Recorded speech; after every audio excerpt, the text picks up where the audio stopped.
দর্শক, রাজধানীর বাড্ডা থানায় আলামিন হত্যা মামলায় সাবেক আইনমন্ত্রী আনিসুল হককে গ্রেফতার দেখিয়েছে পুলিশ। সিএমএম আদালতে তাকে এরই মধ্যে তোলা হয়েছে। সেখানে আছেন আমাদের সহকর্মী মুহিম মিজান।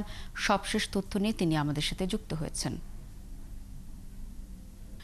মহিম, প্রথমে যেটি জানতে চাই সেটি হচ্ছে যে এই আলামিন হত্যা মামলার সম্পর্কে বিস্তারিত জানতে চাই, এবং আপনি এর আগে বলছিলেন যে আজকে সালমান এফ রহমানকেও আনার কথা রয়েছে। এছাড়া আরেকজন সংসদ সদস্য গ্রেফতার হয়েছেন, তাকে কি ঢাকায় গ্রেফতার দেখানো হবে কিনা সেটিও নিশ্চিত নয়। সব বিষয়ে আসলে আপনার কাছে কি তথ্য আছেন জানাবেন। আলামিন হত্যা মামলার বিষয়টি শ্রাবণী যেটি বলতে চাই সেটি হচ্ছে যে যেটি মামলার এজাহারে উল্লেখ রয়েছে সেটি হচ্ছে যে পতিত শেখ হাসিনা সরকার যখন 5 আগস্ট এক ধরনের সরকার ইস্তফা দিয়ে যখন শেখ হাসিনা ভারতে পালিয়ে যায়, তখন এই আলামিন মামলার এজাহারে যেটি উল্লেখ আছে সেটি আনন্দ মিছিল করছিল বাড্ডার একটি এলাকায়।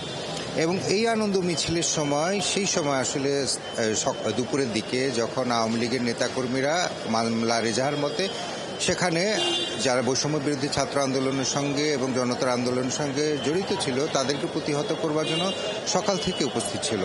তো আলামিন যখন শেখ হাসিনা পালিয়ে যায় ভারতে এবং এই তথ্যটি বিভিন্ন গণমাধ্যম সহ সারা দেশে ছড়িয়ে পড়ে, তখন এই আলামিন আনন্দ মিছিল করছিল যেটি মামলার এজাহারে উল্লেখ রয়েছে।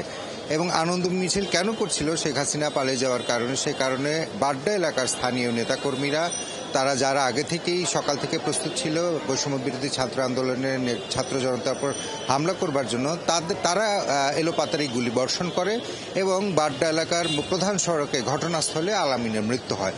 তো সেই ঘটনা আসলে মামলা দায়ের করা হয় এবং এই মামলা আনিসুল হককে গ্রেপ্তার দেখিয়েছে তদন্তকারী কর্মকর্তা। তার কারণ হচ্ছে যে তদন্তকারী কর্মকর্তার অভিযোগ হচ্ছে যে এই যে ছাত্রলীগ যুবলীগের এখানে বৈষম্য বিরোধী ছাত্র জনতা আন্দোলনের গুলিবর্ষণের ঘটনা, সেটি আসলে ইন্ধন ছিল এক প্রকারের আনিসুল হক সহ সাবেক পতিত সরকারের যারা মন্ত্রী এমপিরা ছিল তাদের ইন্ধনে, তাদের উস্কানিতেই ছাত্রলীগ যুবলীগ তখন এই ঘটনা ঘটিয়েছে, যার কারণে আনিসুল হক সাবেক আইনমন্ত্রী তাকে এই মামলায় গ্রেপ্তার দেখানো হয়।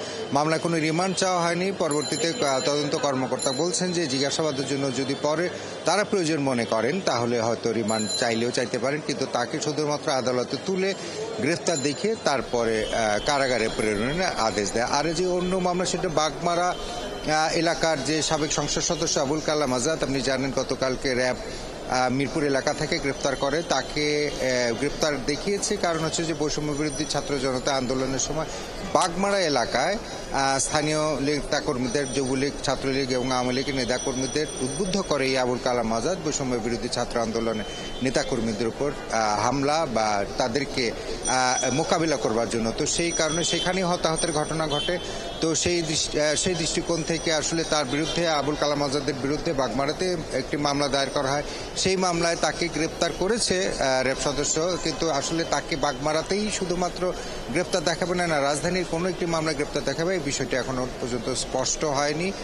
কারণ সুনির্দিষ্ট মামলা যেহেতু রয়েছে বাগমারা, তাহলে খুবই সম্ভাবনা রয়েছে তাকে রাজশাহী আদালতে তোলার। এবং অন্যদিকে সালমান এফ রহমান যে অন্যান্য সাবেক মন্ত্রীরা এখানে আসবার কথা এবং তাদের মামলা হাজিরা থাকবার কথা, এখনো পর্যন্ত তারা আসেনি। পরবর্তীতে যখন আসবে অবশ্যই আপনার মাধ্যমে দর্শকদেরকে জানাবো। এই হচ্ছে। অসংখ্য ধন্যবাদ মুহিম মিজান। আমরা আপনার মাধ্যমে সবশেষ তথ্য জেনে নিলাম এবং নিশ্চয়ই দর্শকদের সে সিএমএম আদালত থেকে যে ধরনের অগ্রগতি হবে সে বিষয়ে তথ্য জানিয়ে দেব।